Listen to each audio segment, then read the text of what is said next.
Então, meus amores, como eu falei pra vocês, vamos continuar aqui, né, na nossa parte 2 de história, tá bom?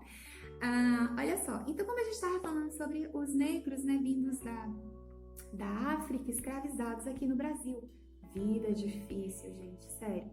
Depois dessas leis, Eusébio de Queiroz, ventre livre e sexagenário, né, foi criada a Lei Áurea, assinada pela princesa Isabel. Vou olhar aqui, vou dar um trechinho para vocês, tá? Então, por volta de 1817, o movimento abolicionista cresceu e ganhou muitos simpatizantes, alguns dos quais passaram a facilitar a fuga de escravos, tá bom? Pois é, com tantas pressões internas e externas, no dia 13 de maio de 1888, a princesa regente, né, Dona Isabel, assinou a Lei Áurea, declarando o fim da escravidão no Brasil, tá bom? Essa medida foi comemorada, né? Todo mundo ficou feliz. Gente, os negros estão livres, acabou e tal. Não foi bem assim. Não foi bem assim. Assinou a Lei Áurea, diz assim, ó, não pode mais ter escravos, ok? Ok.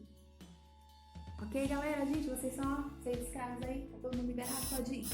Só que escravo vai pra onde? Pra onde que esse escravo vai? Aí é que é a pergunta. Por quê? Porque o sistema de governo naquela época, meus amores, simplesmente assinou a Lei Áurea, mas não criou nenhuma medida que pegasse esse escravo e integrasse a sociedade. Então, o que foi que aconteceu? O escravo, ele continuou sendo marginalizado. Muitos deles, gente, não quiseram sair da casa de seus senhores. Por quê? Como eles eram escravos, eles não tinham casa, eles não tinham dinheiro, eles não eram assalariados, tá bom? Eles eram escravos. E aí eles são livres e eles vão pra onde? Pararam pra pensar? Pois é. Então, nessa época de 1888, o governo brasileiro não criou nenhuma medida que integrasse esse escravo à sociedade. E o que acontece? Então, como ele não tem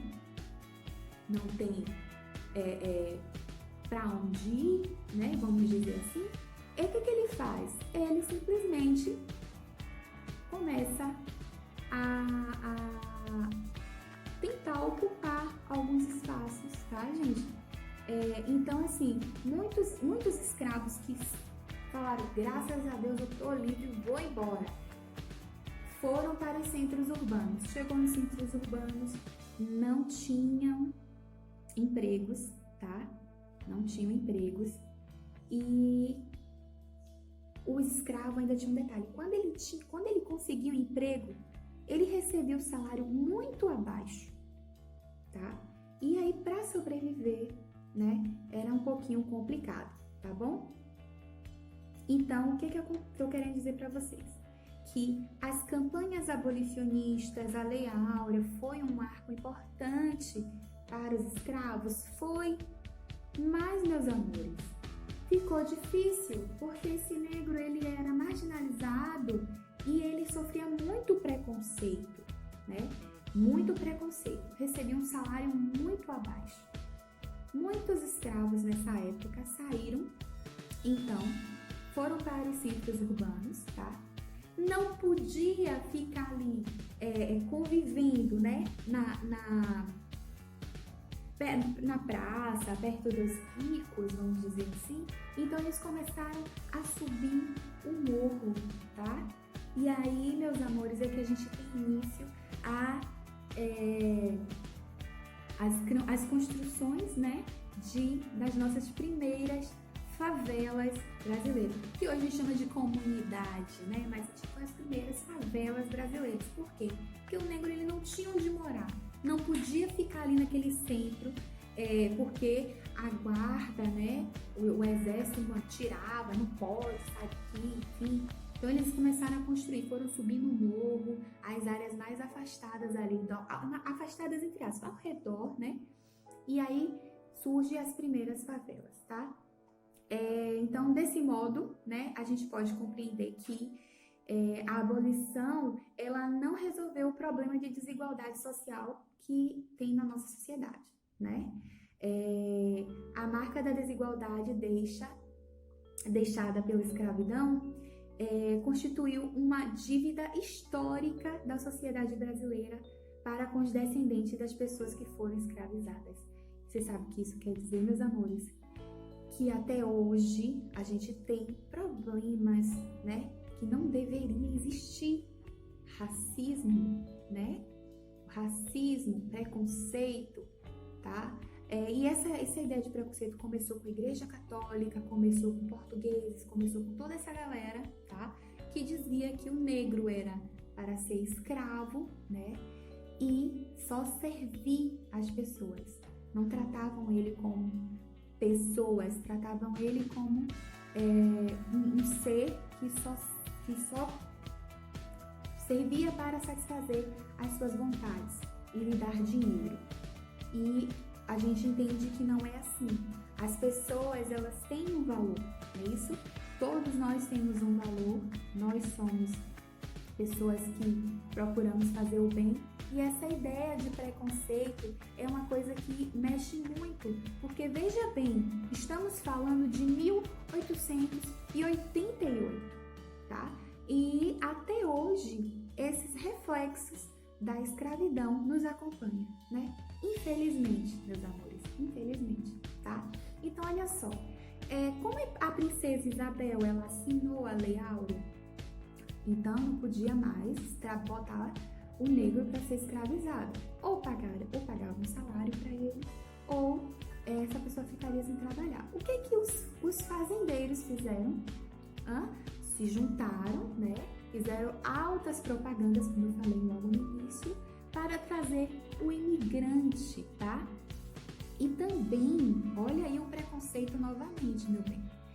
Naquela época, o nosso país tinha o quê? A cada 10 pessoas que tinha no nosso país, 7 delas eram negros. E muita gente preconceituosa não queria isso. Então, tiveram a ideia de trazer o imigrante para pagar o salário, porque achavam que eles eram superiores, e também com a ideia de embranquecer a população. Sinistro isso, né? Embranquecer. Eles queriam embranquecer essa população que era tinha muitos escravos naquela época. Então, meus amores, é isso que eu tenho para falar com vocês. O imigrante veio, trabalhou, muitos cafeicultores não tinham a ideia de como tratar esse imigrante, então eles acabavam até tratando como se fosse escravo, né?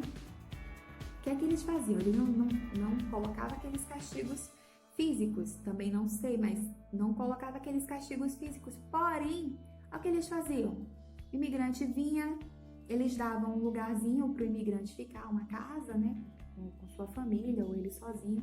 E ele dizia o seguinte, eu tive um gasto com passagens, com hospedagem, com comida, então você vai ter que me pagar e só depois que você quitar toda essa dívida, aí sim, você vai ter o direito de comprar o que você quiser e receber seu salário.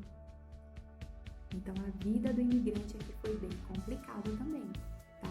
Os primeiros imigrantes que vieram para cá sofreram tanto quanto os escravos, tá bom?